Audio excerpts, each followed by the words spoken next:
What is up, you guys? Welcome back to my YouTube channel. I am MLB Chatterbox, aka Christian Corey, and you see the title and the thumbnail in today's video. Yes, we got a lot of stuff to talk about in the baseball world, and yes, there is somebody next to me, to my right, that is, or to your left, whatever you're looking at. It is my friend Matt Palazzolo, my good buddy here. He's a baseball fan just like I am. Although he's smart, he roots for the Braves a little bit from time to time, but he's a Tigers fan as well. So we'll be talking about some of the baseball news that have been going around here the past couple of days, and MLB, Gregorius, and so on and so forth. So yeah, guys, without further ado, let's get into it. Alrighty, guys, we're going to be doing two shout-outs in this video, two social media shout-outs. First, we got a guy named Red Sox Center 617. He's on Instagram. Go give this guy a follow. He's almost at 1,000 followers on Instagram. Go check him out on Instagram if you love the Red Sox. I know Dustin Pedroia just retired. We'll talk about that here in this video as well.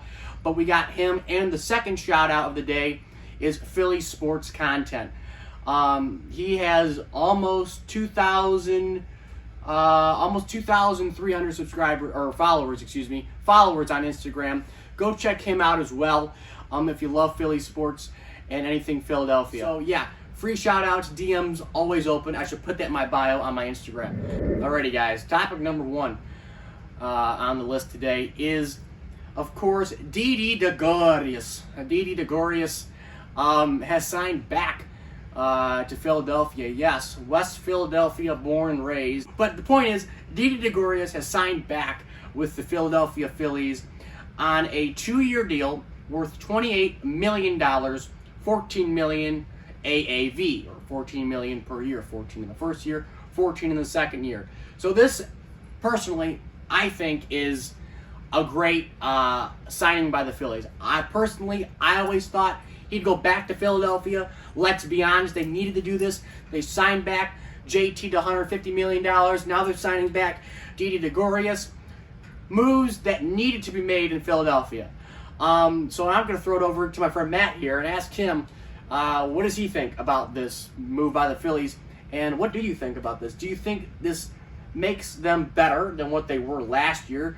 Does it get them any further to a playoff run? Or does it just kind of put them where they were back in 2019 or 20? Well, respect to the Phillies, they brought back Realmuto and they brought back Gregorius, which no one really thought they were going to do, which I give them a lot of credit for because everyone, for some reason, thought they had no money. So this is a good deal for them. But in terms of staying where they are moving forward, I think they're going to stay where they're at, purely based off they need more bullpen experience, not really with the lineup as much. So it's still a great move, in my opinion. I'm very excited to see how they do moving forward. Now, do you think that, obviously, the work is not done in Philadelphia? Dave Dombrowski and their general manager, Sam Fuld, are not done in Philadelphia. It's obvious that Dombrowski and Sam Fuld are not done in Philadelphia. They need pitching. They need to address the bullpen. They got Archie Bradley, which is good. But do you think pitching is the number one priority in Philadelphia? Yes, I 100% do. Obviously, having one of the worst bullpens last year was the main problem in Philadelphia. If they can bolster that bullpen, they're going to be going places. I can guarantee you that. Now, let me ask you this, since you're a Tigers fan, do you think Dave Dombrowski can build a good bullpen? Because he never did in Detroit. He had good starting rotations. He had good starting pitching. He had a decent offense in Detroit. Nothing, fantastic. Of course, 2014 was a good offensive year, but our pitching sucked. But do you think he can build a good bullpen in Philadelphia? I think he could build a decent bullpen. Personally, he's always been great with building a starting rotation, like you said. But they do have a head start with signing Archie Bradley. They just need to step it up from right there and see where they go. Alrighty. Second topic on the list is Dustin Pedroia has retired from professional baseball. Pedroia, a good player. I mean, a really good player. Just had an unfortunate ending with the injuries, knee injuries and all. Came up with the Red Sox in 2006 at the age of 22. Not, the biggest guy out there. Very short statured. That's what he's known for. Kind of like an Altuve, but a little bit bigger and not a cheater. But the point is that he has retired, and with 1 year left on his contract. Honestly, a great guy, a hustler, that line drive approach. Everybody thought he wouldn't be as good, but honestly, a great career overall by Dustin Pedroia. Could possibly get his number retired, but just a sad ending. And, I remember I've always watched Dustin Pedroia. Me personally, not being that big, I always looked up to him, or eye level to him. But the point is that I always looked up to him. He's not a cheater like Altuve. And Matt, what do you think about this news of Dustin Pedroia's retirement coming out here today? He really was an inspiration for guys like us. Obviously, we're both around 5'7", so for him to go out there and play the game as hard as he did, I loved watching him play, and he really showed his heart out there, and I loved watching his gameplay. Yeah, I have to agree with that. Dustin Pedroia, class act. Just kind of get that out there here today. Pedroia retires with 1 year left on the contract. When it comes to his contract, he signed a contract extension in 2013 to an 8-year, $110 million contract extension. It ran through 2021. And it says, unless Pedroia retires or takes a buyout, the contract will pay Pedroia $13 million in 2020 and $12 million in 2021. So obviously he's elected to retire, so he won't get that $12 million in 2021. But I think it was time for him. Plagued by injuries, it's a tough choice, but I think it's a good choice, and I think it shows that he's unselfish by not taking that money and sticking around in Boston for another year. So I think that's a good move by Pedroia. Topic number 3 on the list today is MLB proposed 154 game season schedule. The MLB proposed this to the MLBPA, which includes a universal DH, expanded playoffs, but the players get full pay when it comes to playing 162 games. Now, this is absolutely, I'm going to say it, it's asinine. It truly is. It's one of the worst decisions MLB could do. Why in the heck do they need to have a 154 game season? Why can't you play 162? Someone explain that to me. Now, I know why, because in Arizona and in Florida, the 2 spring training states, in Arizona, they don't want players to come to Arizona. They don't want players to come to Arizona and play and practice for spring training because they want to keep the COVID cases down. But again, you're playing in a warm climate. I know Arizona can get cold to time because they're in the desert. But again, Florida, let's be honest, it's a conservative state. Arizona's a blue state, so that politics factors in. It always does. I'm not trying to bring it into this video, but it does. And the fact that they don't want to play 162 games. Keep in mind that's only an 8-game difference, guys. 8-game difference. 8-game difference. That's a good math. I would never have thought that. But 8-game difference. 8 games. Why can't they play in Arizona? Why does it matter? Are fans going to be there anyways? Who really knows? But honestly, I don't think a lot of people will be going down to spring training, even if it was a normal scenario with a normal year and playing 162 games. So does it really matter? But the fact is that they're just going to delay it altogether is absurd and doesn't make any sense. It's an 8-game difference, guys. And I don't know why the players union would not accept this, proposal. I mean, honestly, I think they need to play 162 games. It doesn't matter. It honestly doesn't matter.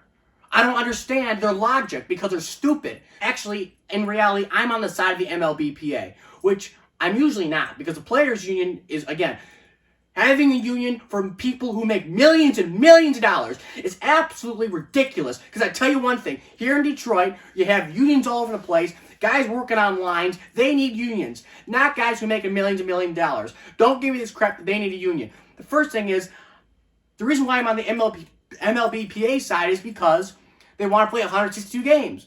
But again, they're doing it because they want to get paid in full. But if they want to get paid in full, wouldn't they just accept this proposal because they would have got paid in full anyways with playing less games, less risk? But again, the season will be extended with extended playoffs. Maybe they don't like extended playoffs. I think, personally, this is stupid. Honestly stupid for both sides that the MLB has to propose this at all. You play 162 games, and that's it. That's it. End of story. Nothing's different. Whether fans come or fans don't, you play 162 games. Doesn't matter. Spring training's irrelevant anyways. Matt, go ahead. Going back to the expanded postseason, Why let in teams that aren't going anywhere into the postseason? I never liked that to begin with, and I don't think it's going to make anything better moving forward. I really don't. I see what you mean there. I think the extended playoffs is good for the sport of baseball because it's more entertaining. More teams are in it. It will create more revenue. It will create more interest just from that. But like you say, a team like the Diamondbacks who could possibly make it because they were close last year, if let's say they make it, they're in the playoffs, which is good. But the other thing is I heard on High Heat today that, if teams make the playoffs, then will they, for teams that are kind of near 500 or just maybe might make the playoffs, will they want to go out there and get that big bet to help them get to the playoffs, or will they not? Because do they really want to take a risk? And if they do make it, it's not a guarantee they're gonna make it into the ALDS or anything. I watch the playoffs to see the competitiveness of it, not to just see near 500 team or 500 team make it in there and then just lose in the first or early rounds, we should say.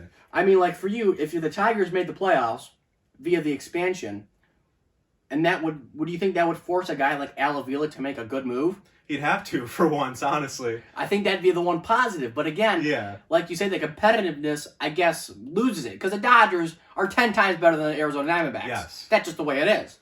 So, honestly, when it comes to this MLBPA thing, it should not be reduced. Do you think it should be reduced? The regular season schedule? No, not at all. Like we just said. 8-game difference, guys. 8 games. You have to realize that. That's not going to make a difference at all. It's not going to make a difference. I understand that, Arizona won't let them play because they want to wait for the COVID cases and everything. But even at that, it's warm in Arizona. So that's kind of my take on it. I think they should play 162 games. No problemo. Next topic on the list today is, we kind of already been over this a lot here on the channel, but I'm going to ask Matt this because he's a guest. So, Matt, where do you think Bauer will sign this offseason? I already know. I told you guys, either the Yankees or the Mets. That's my opinion, but what do you have to say about it? I do believe he's going to the NL East. He will be on the Mets for sure. I really like the move they made, bringing in Carrasco and Lindor. I think that's going to drive him there. I really, really do. And they've been making a lot of moves. I feel like they have to just go all for it and go for Bauer now. Do you think there's a chance that he could go to a team like LA, Dodgers? Yes, I do. If they really wanted to go back-to-back, yeah, they would make the move and go for Bauer. Do you think they'll go to the other LA team? To the Angels.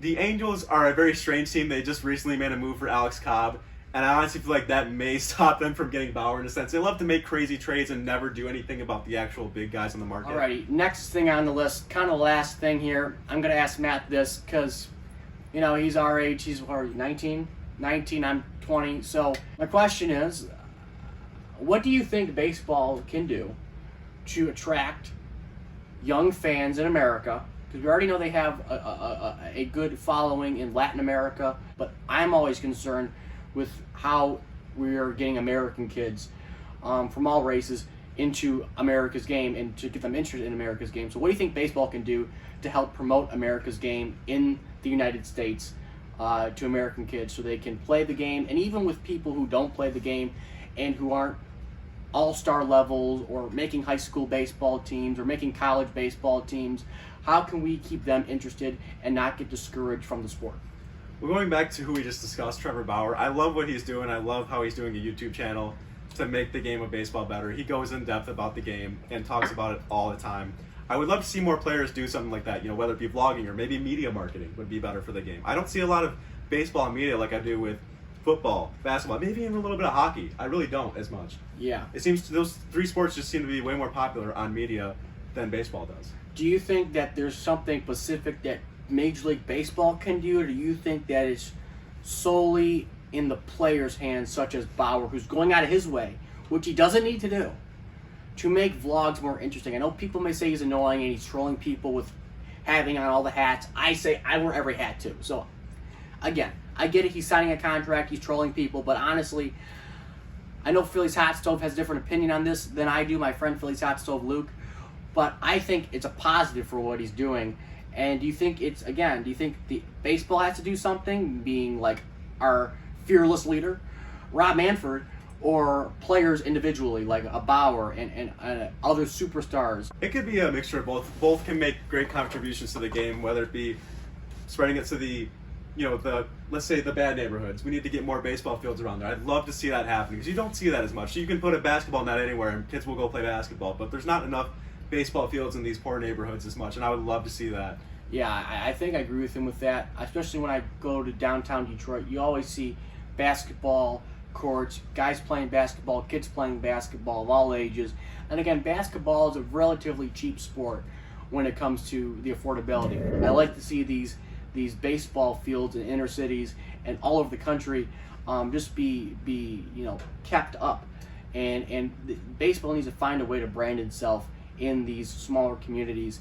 And do you think it's baseball's responsibility to do this, or do you think it's varies from city to city and from community to community?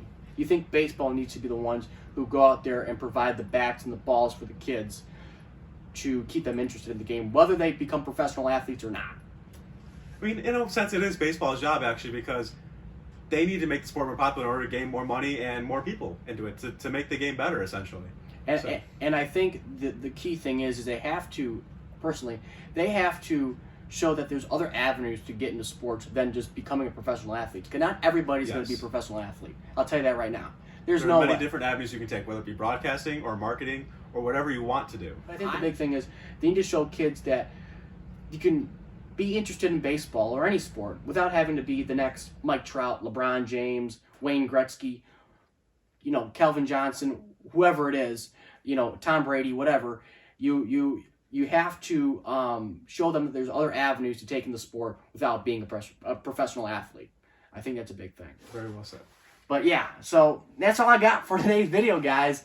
Hope you enjoyed our little conversation between me and my friend Matt here. So, yeah, like, comment, subscribe.